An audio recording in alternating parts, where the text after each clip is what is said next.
சின்ன மருமகள் சீரியல்ல அடுத்து என்ன நடக்க போகுதுன்னு பார்க்கலாம் வாங்க. ஏற்கனவே தமிழ வீட்டுக்கு விவாகரத்து நோட்டீஸை அனுப்பிட்டதால அதை பற்றி உறுதி செய்கிறதுக்கு வக்கீல் ஒருத்தவங்க தமிழ வீட்டுக்கு வந்து தமிழுக்கிட்ட கேட்குறாங்க. அப்போ தமிழை வந்துட்டு இல்லை, என்னால் விவாகரத்து கொடுக்க முடியாது.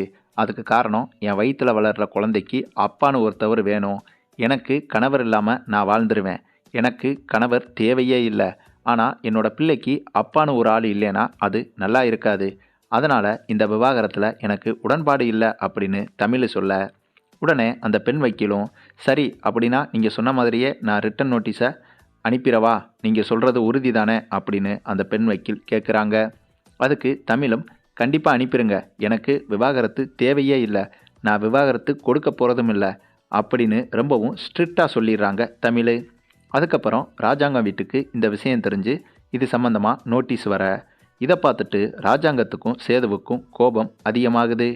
அதே சமயம் அங்கிருந்த ஈஸ்வரி இதுதான் சாக்குன்னு, மாமா பார்த்தீங்களா, அவளுக்கு எவ்வளவு கொழுப்பு இருக்கணும், அதுலேயும் சாவித்திரி அத்தாச்சி தமிழ் செஞ்ச எல்லா விஷயத்தையும் காட்டினாங்க மாமா. அந்த தமிழ் லேசுப்பட்ட ஆள் இல்லை மாமா. அவள் காலேஜுக்கு போகிறதுக்கு காரணமே டாக்டர் படிக்க இல்லை, அவள் கல்யாணத்துக்கு முன்னாடியே யாரோ ஒருத்தவனை லவ் பண்ணியிருக்கா மாமா. அவன் தான் இப்போ அந்த காலேஜில் கேண்டீன் நடத்துகிறான். இந்த விஷயம் சாவித்திரி அத்தாச்சி சொல்லி தான் எனக்கே தெரியுமாமா. வேற ஒருத்தவன் கூட சுற்றிக்கிட்டு நம்ம விவாகரத்து கேட்டால் கொடுக்க மாட்டாளாமா, கொடுக்க மாட்டா அப்படின்னு ஈஸ்வரி நல்லா ஏற்றி விட, உடனே சாவித்திரியும் ஆமனே, மதினி சொல்கிறது எல்லாமே உண்மைதான்.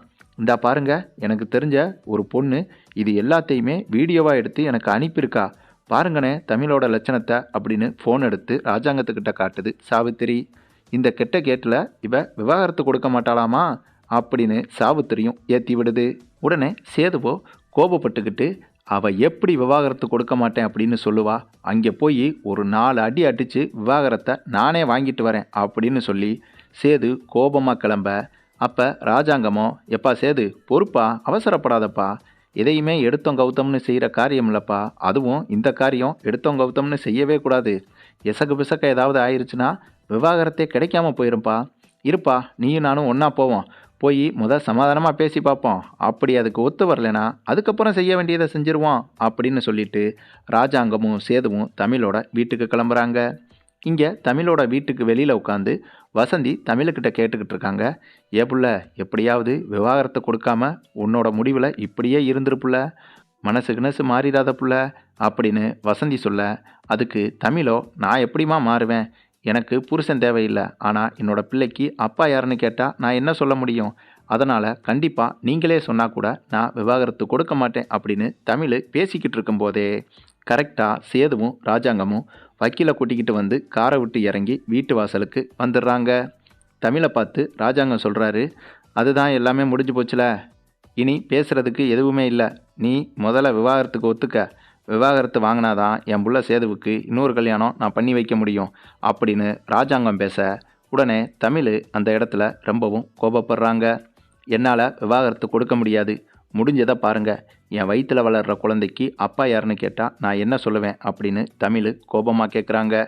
உடனே ராஜாங்கமும் கொஞ்சம் அவசரப்பட்டு, அதான் நீ படிக்கிற காலேஜில் கேண்டீன் வச்சுருக்கானே உன்னோட ஆசநாயகன், அவனை சொல்லு, அதுதானே சரியாக இருக்கும் அப்படின்னு ராஜாங்கம் சொல்ல, தமிழுக்கு கோபம் தலைக்கு ஏறிடுது.